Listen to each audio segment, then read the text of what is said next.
Hello, everyone.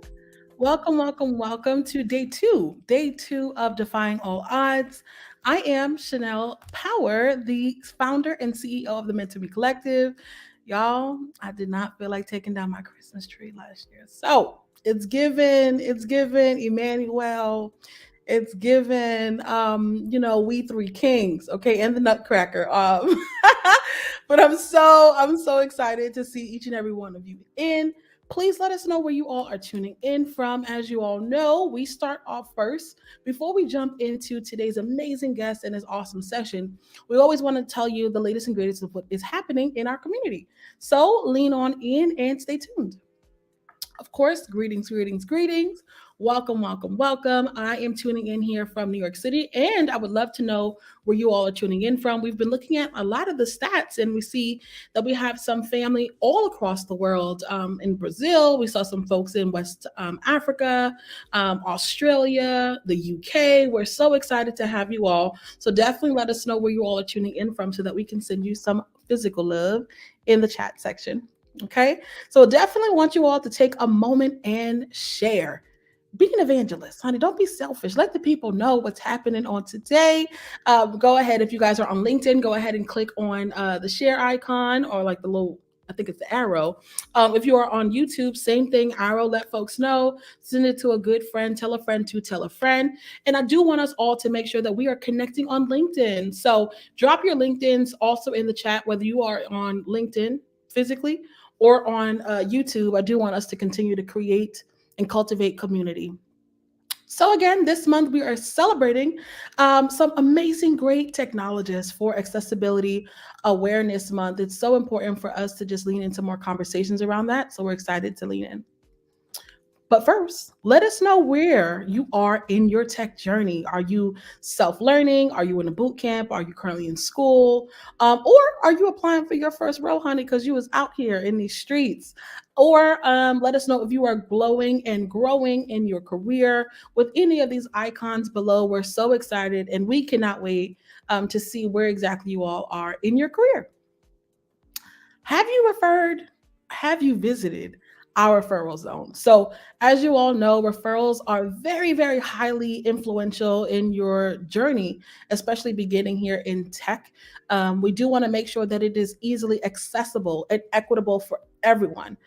So, we have some amazing folks within our community from each of these companies here on this screen that are excited and waiting for you to submit your interest so that they can refer you. I just believe that, we are all we need as we band together as resources for ourselves. Honey, we can achieve greatness. So we have companies like Microsoft, not just the Atlanta region, it's all over the world. So if you're interested in careers at Microsoft, Netflix, Accenture, Amazon, even Apple, TikTok, just all the things. So if you see a company listed here, it is true, it is real. We and they are hiring. And we also are submitting referrals. Now, all you have to do is just visit bit.ly/mmc refers. I know all of this right here is caps, but you want to do it in all lowercase. Okay. So bit.ly/mmc refers.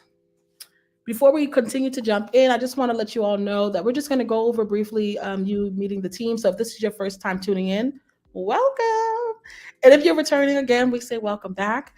We do want to tell you about our mentorship program that is completely free and it is launching. We do want you all to know that if you are tuning in and you want to continue seeing all the different events that we have planned, we want you to opt into our text reminders. We do have an Etsy shop as well that is helping us fundraise for folks in the community who do not have the funds to start their careers in tech when it comes to software or devices. So it is our desire to be a blessing to as many people as we can, but we would love your help to do that as well. And then, of course, it will not be an MMC event without a giveaway. So we're excited. So as you all see here, here's the team. Here's the exec team. Myself, the founder and CEO. We have Javon, the amazing Javon, the COO, Chief Operations Officer. We have the amazing Dominique. He is Mr. Make It Happen, honey. So very grateful for him, Chief Strategy and Business Officer. And then we have the wonderful Brooklyn, the Community and Impact Manager, which you all will probably see later on in our events as well. So if you're interested in meeting with us, just go ahead and shoot us an email at admin at MMC or mentormecollective, y'all.org. Again, admin at mentormecollective.org. And we're happy to set some time. If you are interested in joining our team, we have some new folks that joined us here. Sade, who's our graphic designer. All the designs you see in our Etsy shop actually come from her. She's so talented, so we're very excited and grateful to have her. We have Kiara, our event content curator, so you'll have her. You'll probably also see her hosting, if not also being a DJ at one of our virtual events. And then we have our user experience engineer, which is Sharika. And if you all haven't had the chance, visit our lifestyle page, our content page on our website at mentormecollective.org, and all of that content, that is her domain. So we're excited to have you. If you have a gift or a passion, this also can be you. We're all here to serve and to grow and glow with the community. So if you're excited and if you're interested, go ahead and reach out to us at bit.ly/MMC-team. Go ahead and click volunteer and select that inquiry with Dominique. Now, we did talk earlier about our mentorship launching. And so I'm so excited. We have a mentorship program that is pairing my personal career coaching skills that have helped over 220 people now get into tech, making six figures, that base and more. So totally the compensation of $24 million. So very excited, all within the Black and Latinx community, or diaspora, I should say, because we have so many different beautiful colors and variations. So very excited about that. And we're, as you know, we are on a mission to close this Black and Hispanic wealth gap, y'all. So if you're interested in careers in tech and making sure that you can obtain that as well, we are mixing our career coaching with technical experts that are going to not only help you with your skills, but help you with developing your portfolio as well. So go ahead and visit our program. You can go ahead and apply completely free, but seats are limited, very limited. We're starting off with the UX design and also UX research. Go ahead and go to bit.ly/MMC-mentee. Again, that is bit.ly/MMC-mentee. Again, we talked about text reminders. So in order to make sure that you do not miss any events that are happening, honestly, all the time we have events happening every single month. So just making sure that you don't miss anything and you want to watch it live. Obviously, we have the recording, live also on YouTube. But if you want to be in the spirit with us and have it flowing, you have the opportunity to do that. Text MMC to 866-901-1914. Again, text MMC to 866-901-1914. Again, we talked about our Etsy shop. So you guys can visit that also at etsy.com/shop/Mentor Me Collective. All these proceeds help us, and it goes towards our tech fundraiser to help first-gen Black and Latinx folks purchase devices and or software to jumpstart their career. Now we talked about the MMC giveaway. We have a giveaway, and we have a giveaway every time that we have a series like this. All you have to do is just make sure you take a picture in our virtual photo booth, which I'll show you in just a moment. Make sure you grab a pen and take some notes. Connect with us on all social media platforms. We're on Twitter, LinkedIn. If you guys are watching, obviously YouTube as well. We have our Instagram. Definitely plug on in and let us know, that you all are following us and commenting on some kind of random photo that you may see. And also we will send you all an online quiz through the text messages. So again, if you aim your phone at this QR code, it should take you directly to our virtual photo booth, which is absolutely fantastic and amazing. Again, our designer, Sade, went ahead and designed these amazing designs. So again, we are very excited to have you all join us there. But first, I definitely want us to make sure that we are using this this photo booth. So go ahead and aim your camera. Once you do, you should see this pop up on your screen. Just go ahead and click Let's Go. What you want to do is make sure that you allow access to your camera. And if you're not camera ready, because I know some of us are not, just go ahead and tap on Library, because it will give you the option to add a photo, as you guys can see here, from your photo library. So if you have a library or a photo that is always your go-to, honey, just plug that up in there, add a little filter, and just send it on through so we can go ahead and celebrate you all on our platform, on our Instagram platform and on LinkedIn as well. Okay, some of the prizes that you all will be able to win. We have Apple AirTags, we have the HomePod Mini, we have the Hydrate water bottle, which is a smart water bottle. That comes with an app.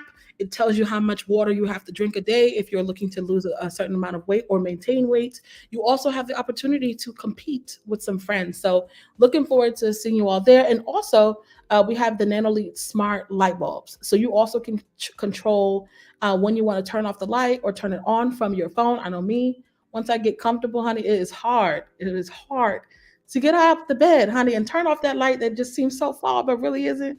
So this is a way that you could go ahead and do that and maintain your comfort as well.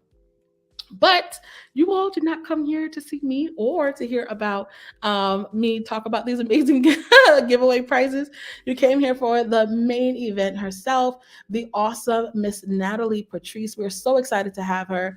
She will tell you a little bit more about your journey, and we're also going to lean into conversations. But if you're excited, go ahead and drop some fire emojis in the chat. Let us get all that positive energy and all the vibes, honey. Welcome to the stage. Hey there. Thanks for having me. Can you hear me okay? Yes, ma'am. We totally can. How are you? I'm excellent. It's a beautiful day here in Atlanta, Georgia. Absolutely, honey. The hot Atlanta. I recently just visited about what, like in February was my first time. Oh, great. Child, the food. Yeah. I said, Lord, this is what I'm talking about, honey. And I'm from New York, so normally it's hard to find places that match, that same energy with the different kinds of hmm options. But I absolutely love it. So again, welcome, welcome, Miss Natalie. Tell the people about who you are, what Okay. you do, your work. Would love to hear it. Awesome. Howdy, y'all. My name is Natalie Patrice Tucker, and I am a subject matter expert in the area of digital accessibility. Currently, I serve as the senior accessibility lead at Spotify, which means that I lead the team that manages product accessibility for the enterprise.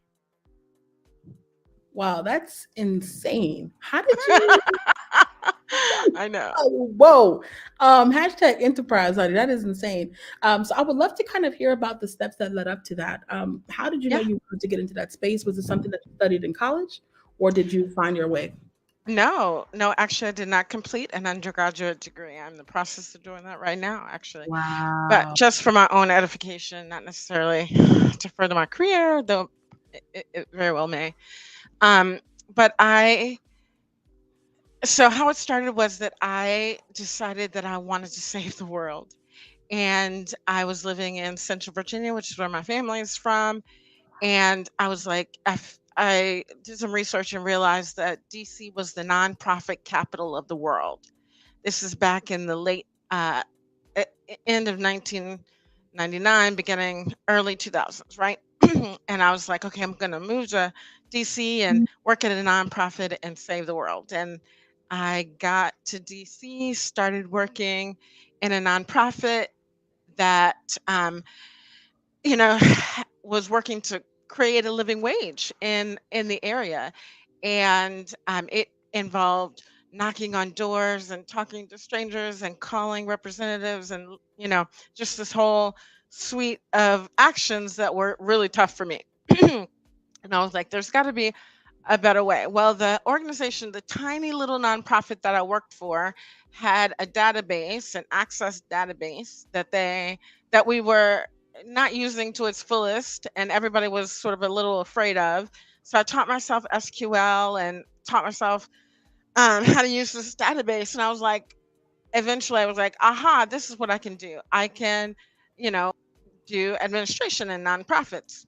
So I left the door to door knocking and decided to support, act as a tech bench for small nonprofits. And, you know, eventually, not very long, but eventually someone asked me to build them a website. I was like, yeah, I can do that.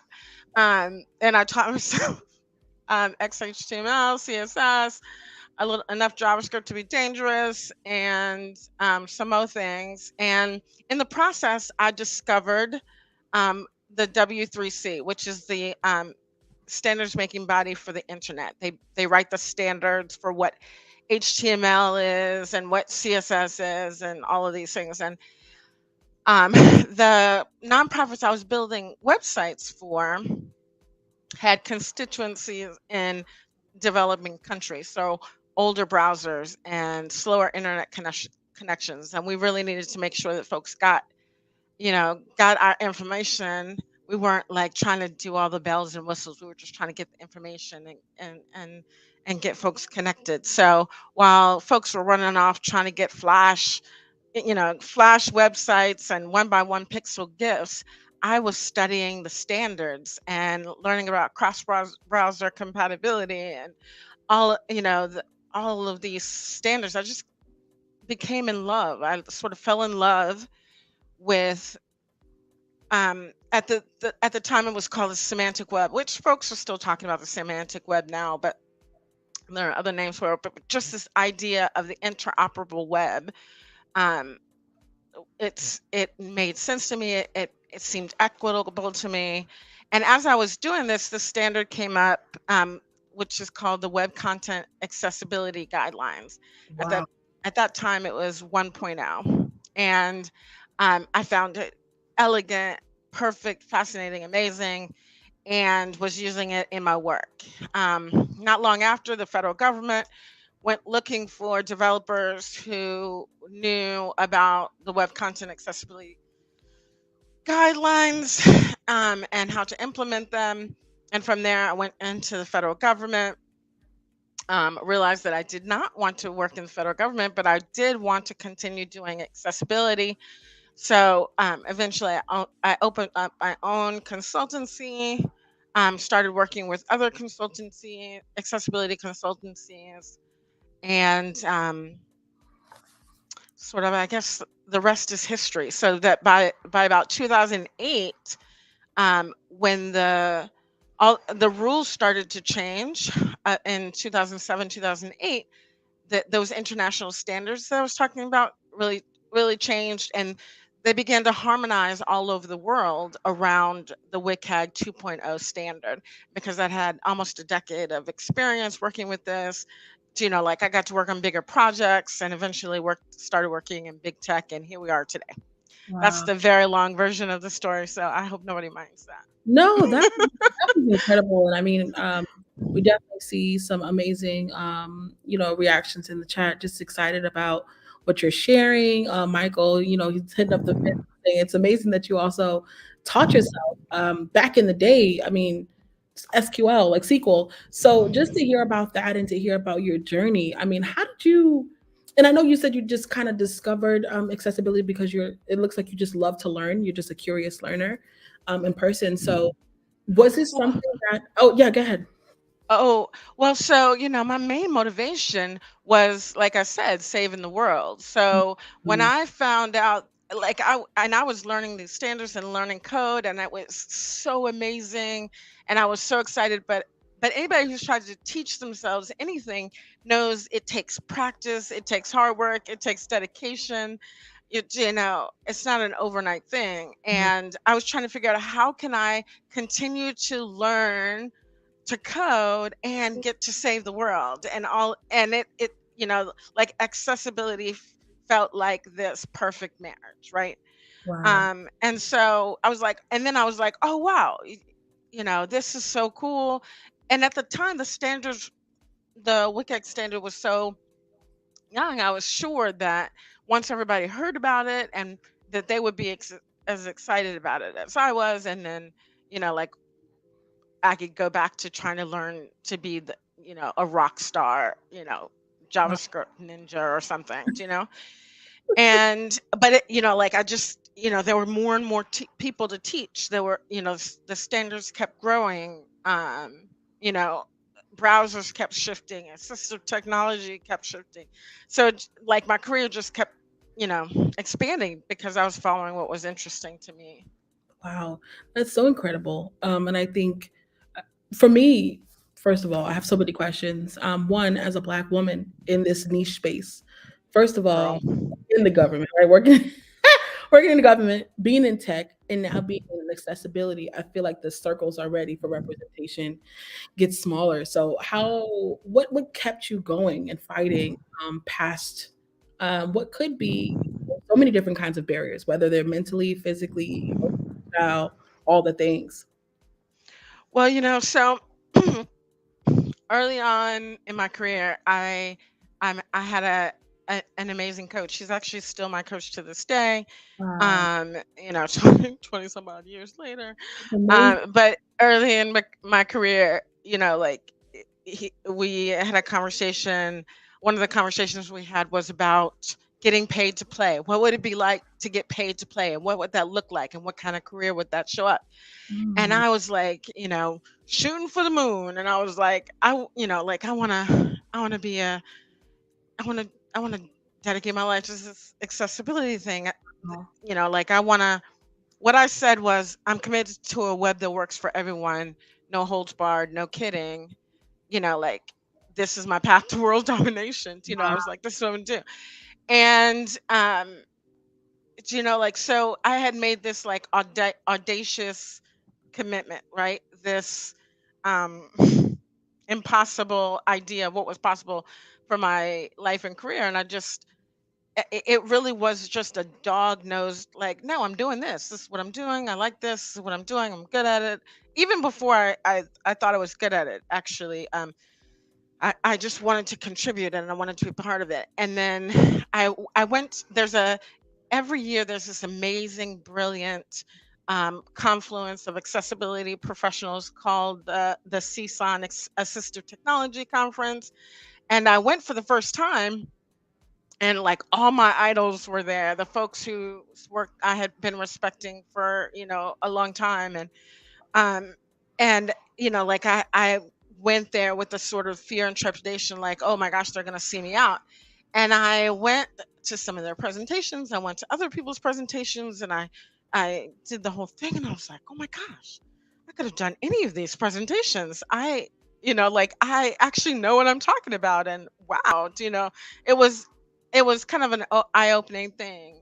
And before that, I was really hesitant to sort of put myself out there. But then I realized that, no, nobody's going to tell me I have permission. I have, I have to sort of take that position. And then I started to reach out to the people I respected, and, asking for support and mentorship, and got some, to this day have some really amazing folks in my corner. Wow. So I want to break this down. So you talked about pay to play, right? I definitely want to like talk a little bit more about that. And then you leaned into reaching out for mentorship and these folks Hmm. now still being in your corner. So take us through that from paying to play Hmm. Yeah. and then now. So, yeah. So, like at the beginning, the early 2000s, um, being an accessibility engineer. So I sort of come up from an engineering background, and now working in the design side of the house, which is pretty cool. Still leveraging heavily my engineering background, but at the time there weren't it there were wasn't sort of a glut of positions for people who wanted to be an accessibility engineer or work in this space.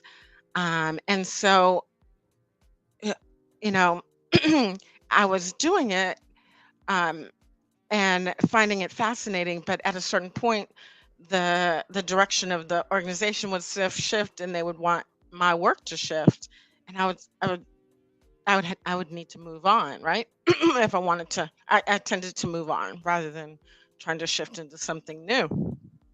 And at the time, it was brutal.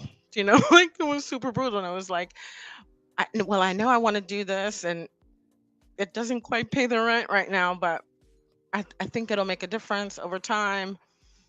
Uh, and so it's like, this is what I love to do. I want to get paid to do this. For me, this, like that. There's a quote that says, "Love what you do, and you'll never work a day in your life," or something.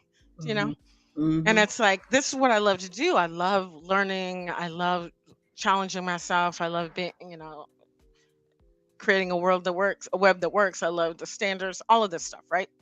So I was like, well, if doing what I love, what that looks like, getting paid is getting paid to play, getting paid to do what I love. So that's how we got here. That's amazing. And also going back to your mention of mentorship, you know, early on in your career now, those relationships being so long lasting, I could imagine that they've also influenced maybe different decisions that you've made for different roles that you've maybe gotten into as well. So I would love to kind of hear about that too. Well, so forgive me. No, go ahead. A couple of things. I'm still developing mentorship relationships, and now I'm in an enviable position where I get to also mentor folks. Um, and it actually took me a long time, like a long time, to sort of have the courage to, um, to reach out to someone that I respected and say, like ask questions or get advice. And if there's any kind of advice that I would give folks who are wherever you are in your journey is ask for advice and support. I wish I had sort of had that muscle earlier. Um, but now that I'm sort of building it, I definitely am still, including folks into my sort of board of directors, if you will. That- So, for example, one of the earliest mentors I had is a blind technologist and businessman who used to run an accessibility consultancy in Northern Virginia called Even Grounds. Now he's moved on. He's done all kinds of wonderful things, IBM, and you know. But at the time, he was doing work that I found wonderful and fascinating, and I just reached out and I was like, I want to be better at my job. Can I work with you and learn from you? Um, and he was like, sure. I think he was a little taken back, but he very much supported my learning and was a great and has been like a really great support of my career. And then more recently, just a few years ago, I had a job where I got to work with another woman who is in the space and more senior than me.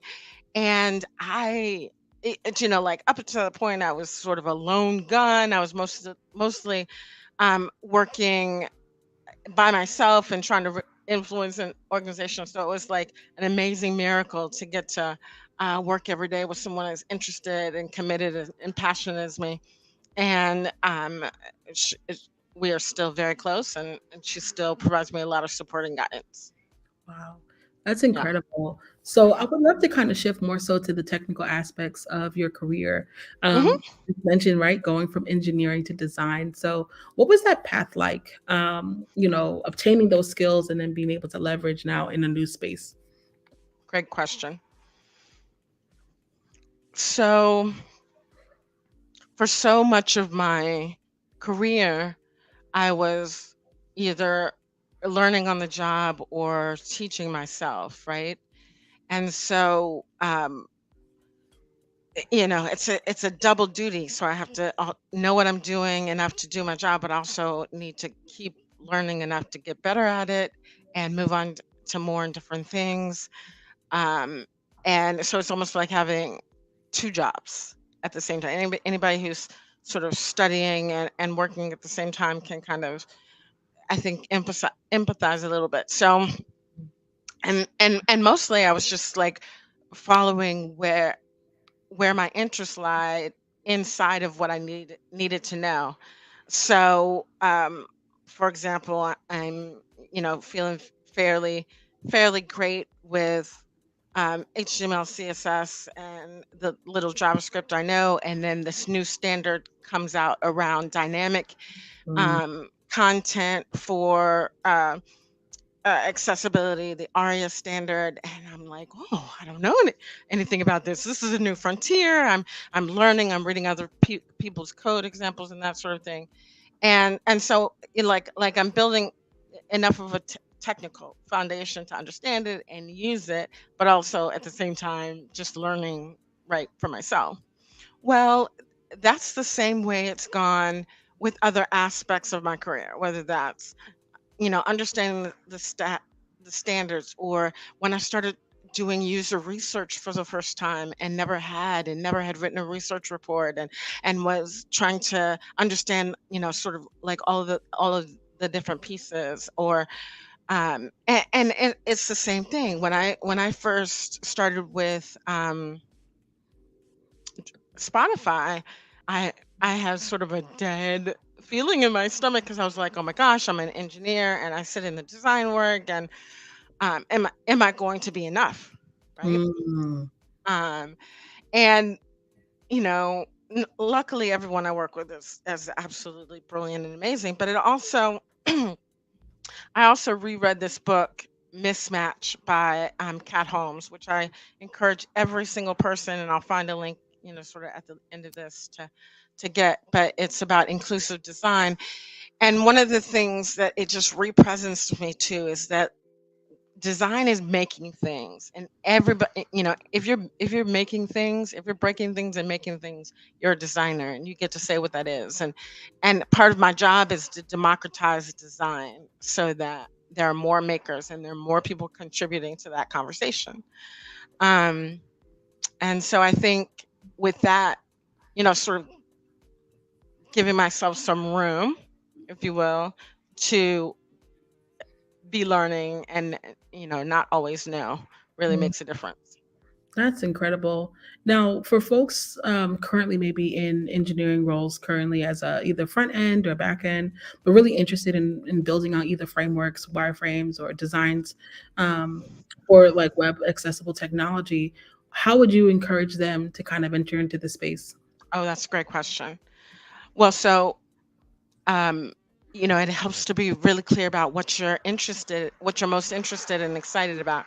Mm, Maybe you want to craft, elegant code, you know, and so you're more interested in standards and interoperability and cross browser compatibility, and you go in that way. Maybe you're really interested and fascinated by the experience of users using your product, and making that, you know that widely available. So you go into accessible design, or you're thinking about usability research and that sort of thing. So luckily we're at this place where there are lots of in ways to get into a career in inclusive design and accessibility. mm, And so if you're more of a program manager, then you can support that way. All along there's a growing need for folks who understand digital accessibility and then can help companies implement it. wow, that's fantastic, and just to kind of hear the versatility of the space, no matter what aspect you might want to enter in, whether that's as an engineer, designer, like you said, within like even program management or even product management. I think that's Right. incredible. Yep. Um, we did go ahead and drop the link to the MIT Press. Yep, the books mismatch. So go ahead, y'all, if you guys want to plug into that as well. Would love to kind of ask you another question too. Growing up, would you not looking in the space that you are now, looking back then, would you have been able to tell that you were going to be in this kind of space, whether that's in a technical career, engineer, advocate, design? Like, was there any kind of um, I clue? think it was.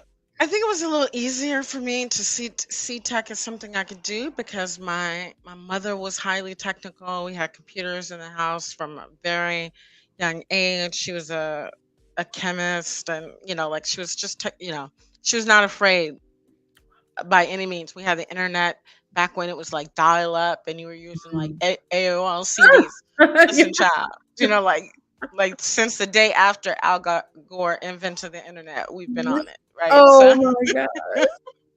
so Wow. like, yes, like I always felt comfortable around technology, and like learning and that sort of thing. I never felt a barrier about it. So, but when I was young, I thought I was going to be an anthropologist, you know, or an archaeologist. I still Wow. would love to be an archaeologist, actually. Wow. But you know life takes you in different directions. That's so fan that I think that's extremely cool because actually, if you look at it now, you are kind of doing that, right, in a technical Yeah, a way. little bit. Yeah, Finding exactly. Yeah, no, it's real. finding those artifacts. I think that's fantastic. Moving on a little bit more so into your niche that you're doing now, would love to kind of hear about your role and kind of hearing about how, again, your background was able to influence you to go to this direction. Right. So right now, I lead a small but growing team of folks who support the hundreds of engineering teams um, at Spotify in building accessible products. So products that work for the broadest range of folks, especially people with disabilities. And that's different depending on which product we're looking at. And so, like we help folks in various different ways, whether that's doing technical audits of the product or supporting usability research or doing training. Right now, Thursday is Global Accessibility Awareness Day. And so we're doing a great series of trainings and speakers. So just building the culture of accessibility so that it permeates into our products, but Mhm. also supporting hands-on in the varying engineering teams and building products that work. Wow.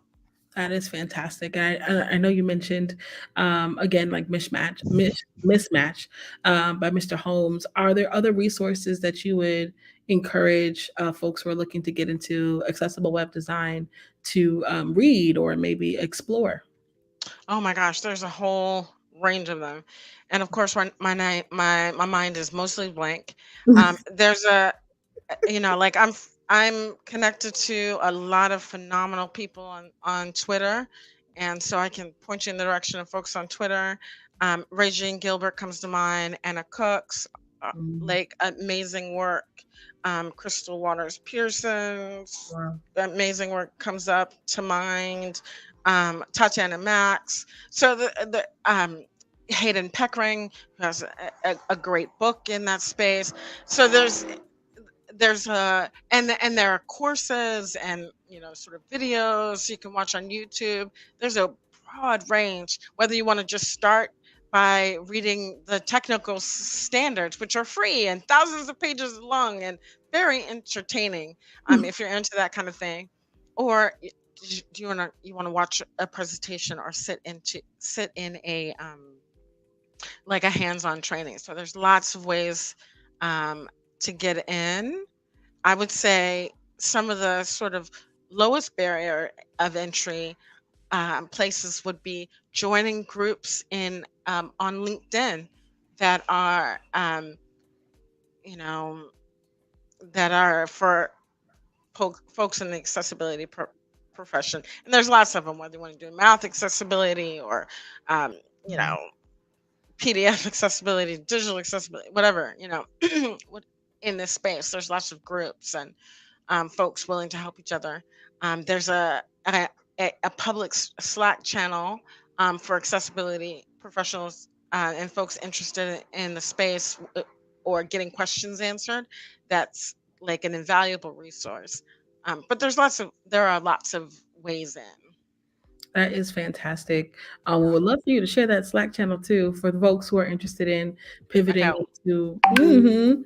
Now, me myself, I started my career within in tech with accessibility and for folks who had visual impairments and motor impairments.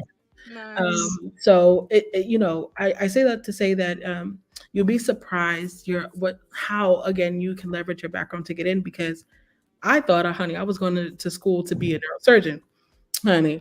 And I said, you know what? What's the coolest job that I can do that still has a niche with healthcare or something like that?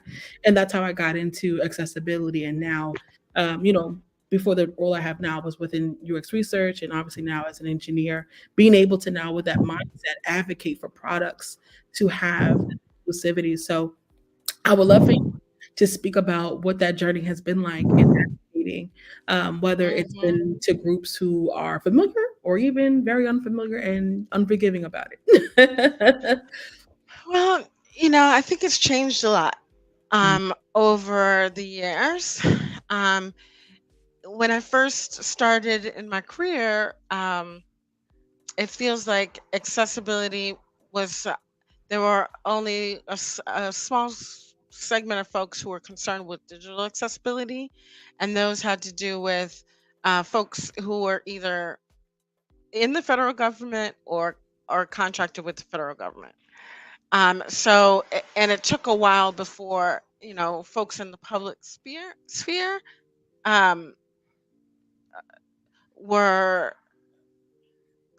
took it up to a great extent, and that has to do with two things: culture shifting, so the continuing inclusion of people with disabilities, and also legislation and the legal landscape shifting, so the Americans with Disabilities Act um, and the lawsuits that have grown out of that for digital accessibility have really created an environment where folks, you know it's not only the right thing to do, but it protects you from legal risks as well, to be including accessibility early and often.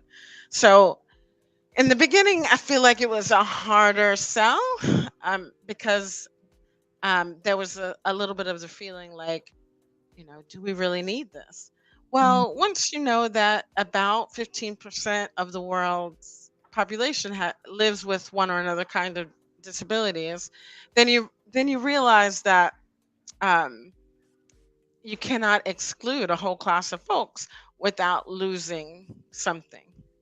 Um, and I am personally of the opinion that access to information is a human right, and that the participation and contribution of more people gives us a richer and more delicious, society. So, um, I think now we've come to a space where nobody wants to be seen as openly exclusionary, but at the same time, there's work to be done so that everybody has the same level of information and education about what it takes, Mhm. and what's required to produce accessible products. And the fun thing about that is that accessibility is both an art and a science. So, Mhm. context is decisive, right? You can blather on about general principles forever, but it's not until you're looking at your product in the Mhm. context of your users and your customers that you can really say what works and look to the best situation for all that. And I find that fun and fascinating and engaging. I love that process. I love being part of that. I Yeah. think that's so cool. Also because I feel like there's a misconception about what disability or what ability is and what that looks like. I know for me myself, my eyes are very sensitive, so I have to have night shift on, or like where that blue light is removed, right? And if Hmm. someone looked at me, they wouldn't think that, oh wow, she doesn't use excessive technology. But you never Right. know who is influenced and encouraged also to utilize a really good technology with that software. So Right. I'm very excited to hear that. So with me saying that, I would love for you, before we jump into live Q&A, to tell me about your favorite assistive technology, either that you've built, incorporated, or discovered. So the first thing that comes to mind is Nvda, which is the open source screen reader that is made by some incredible team of developers out of Australia, and has grown. I want to say since like 2007 or 8, around then, maybe a little bit later than that, but it has grown since then to dominate in the world. So before uh, NVDA, which is a open source screen reader that stands for non-visual display something or other. Non-visual display. Oh, my mind is breaking. But NVDA, you can download it for free, and you have access to a world-class, standards compliant, conformant screen reader. And prior to this screen reader being released and open sourced and available to the public, if you were blind or are visually impaired and needed a screen reader, it cost you thousands of dollars. So there were great swaths of people who didn't have access um, to the internet, to computers, um, because of that consideration, that the only screen reader for Windows PCs cost thousands of dollars. And Mhm. now we have this amazing product that sort of opens this whole world. And not only are they is it great, but it's slowly becoming the best on on PC in a lot of ways. So I think like I'm encouraged, and every time I get a few pennies to rub together, I try to throw it to that project. So um, yeah, I think if you that want to learn more about assistive technology and don't want to sort of invest thousands of dollars, that's a great place to begin. wow, that's so incredible. This is actually the first time I'm even hearing of that when it comes to the PC world. So I'm excited to kind of learn about that and lean in. And I was thinking about app that I actually discovered while I was doing that research, UX research work as well. For folks who had visual impairment. So I'm not sure if you guys have heard of it, but it's called Tap Tap See. It also is an amazing app that allows folks who have visual impairments to aim their camera, and the app will speak what that item is. So just thinking about like screen readers, text to speech, speech to text. I mean, camera to text or to speech. It's really important for us to have all kinds of variations of this assistive technology. So very excited and Yeah, thankful for sharing that. yeah, yeah. I think like when I'm talking to folks, I'm saying to them to remember to create multimodal experiences. Mhm. Like you don't know what folks need, and they shouldn't have to tell you in order to um, experience the full breadth and depth of your incredible design. So, and that's even more important right now when we think about virtual reality, extended Mhm. reality, augmented reality, and there's some really exciting uh, developments in that space in terms of accessibility. And like it just keeps growing, right? The space just keeps growing. So if you have an interest, you can make a contribution. That is amazing.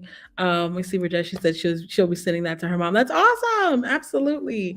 Now I know we have like two questions, and I'm definitely going to get to that. But as you were talking, it brought up to me, obviously, like Spotify doing this incredible work and seeing that it is very important and bringing together folks through music and the connection through music. So I would love to hear about your passion in that same space or in that same vein. How has music influenced you in your life and also now amplifying your love to do it with accessible technology? Well, so first of all, I want to say that you know Spotify is committed to and on the cusp of and leading in this whole space of audio. So, where there's music and audiobooks and soundscapes and music and NFTs and all kinds of things. Like there's so many cool things happening in this space. And like I'm living for it. So before I worked at Spotify, I've had a Spotify account since the day after they made it available in the US, basically. Like when I couldn't pay my rent, sometimes I was making sure my Spotify subscription was paid because I know that's I right. I use music to sort of regulate my moods and support my sort of focus and all kinds of things. And so like it's always been an incredible lifeline for me. And so when I had the opportunity to contribute what I know to this incredible organization that's done so much in my life, that was pretty sweet. I think it's still being amazing. So yeah. Wow. Wow. Well, I hope you all have enjoyed this amazing conversation with the amazing Miss Natalie. I know I have, and I've even learned so much. I'm excited to share that out even with my family, and I see that you all are dropping in the comments that you love that too. Brooklyn was like, "Yes, music and self care, absolutely, honey." So we have a question from Dominique. What is your favorite aspect of mentoring? Oh my gosh, that is a great question. Whew, so I'm thinking back on the incredible folks I get to mentor now, and um, I love what I do. But some days are harder than others, and like I could be having a kind of low energy day and see the um the mentor meeting on my calendar, and it perks me up a little bit because I know that when I go in there, I'm just gonna be, like it's gonna be wonderful, right?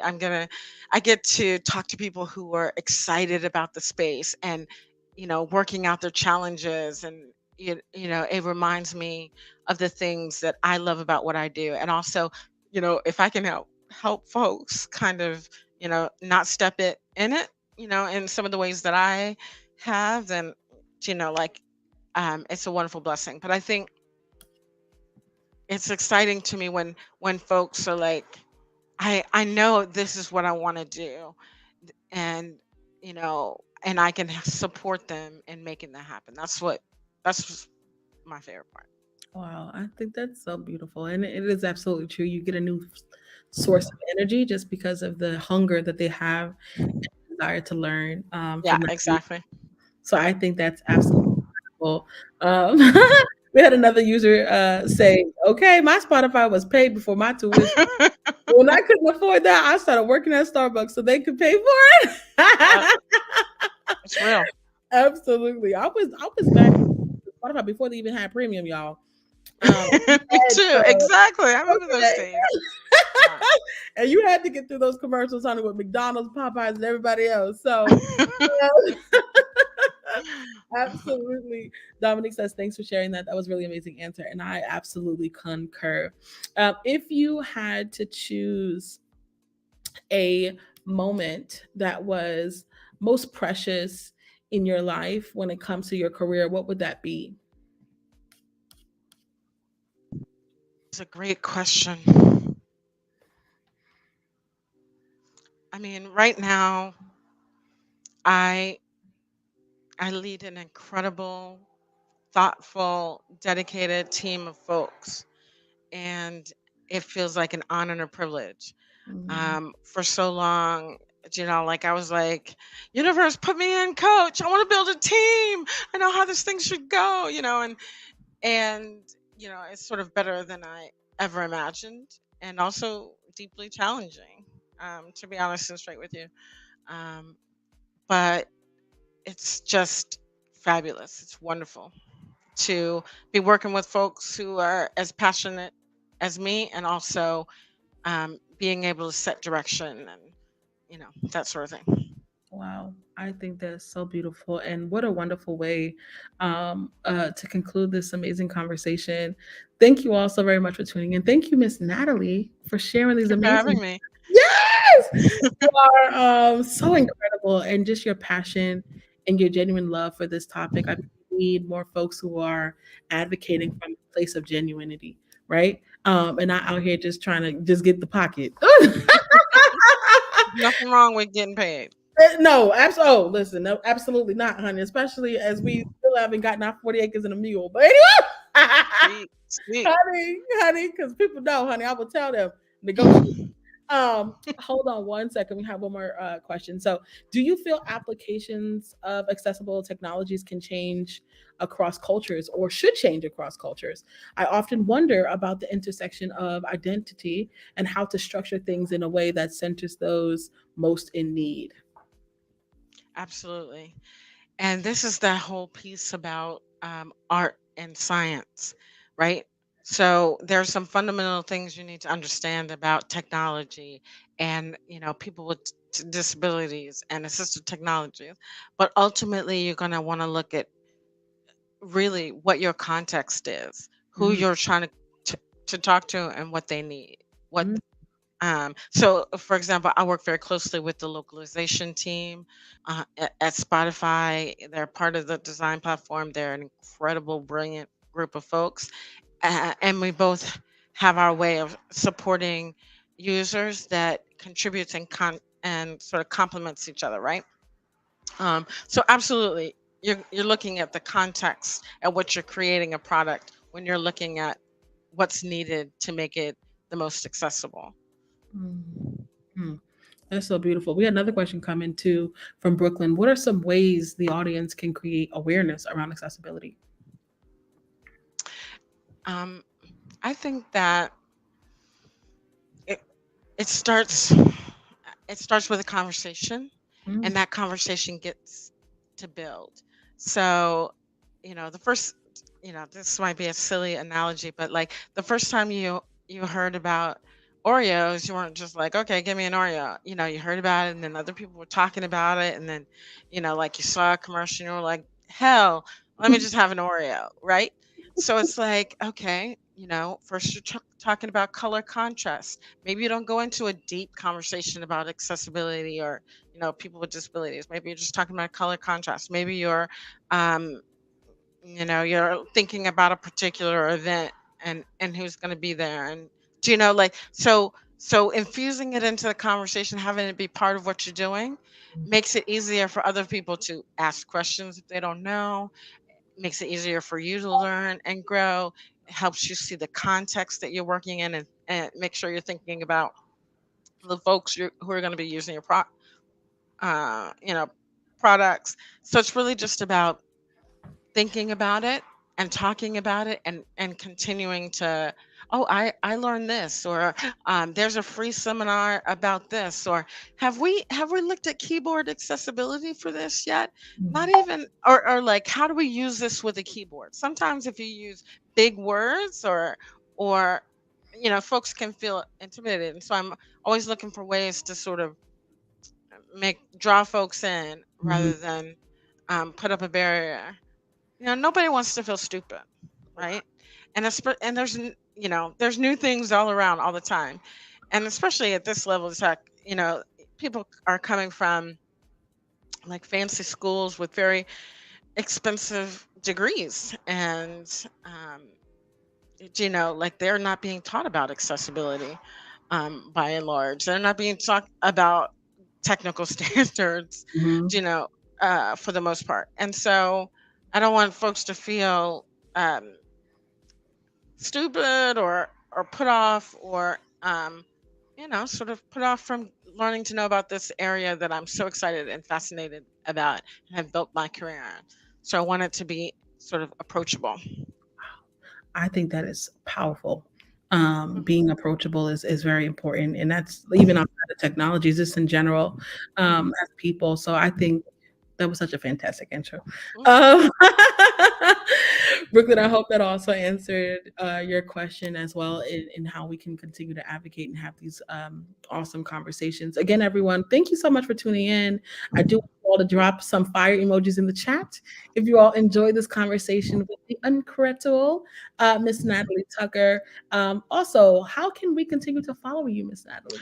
Oh my goodness. I want all of us to be friends on LinkedIn, and I can give you that link. I think we're already friends on LinkedIn. Mhm. Um, I'm also on Twitter, as you are well aware. I think we're friends on Twitter too. So feel free to share those links out far and wide. And if folks have questions that I can answer, or ways that I can support them on their journey inside of inclusive design or accessibility, I would love to.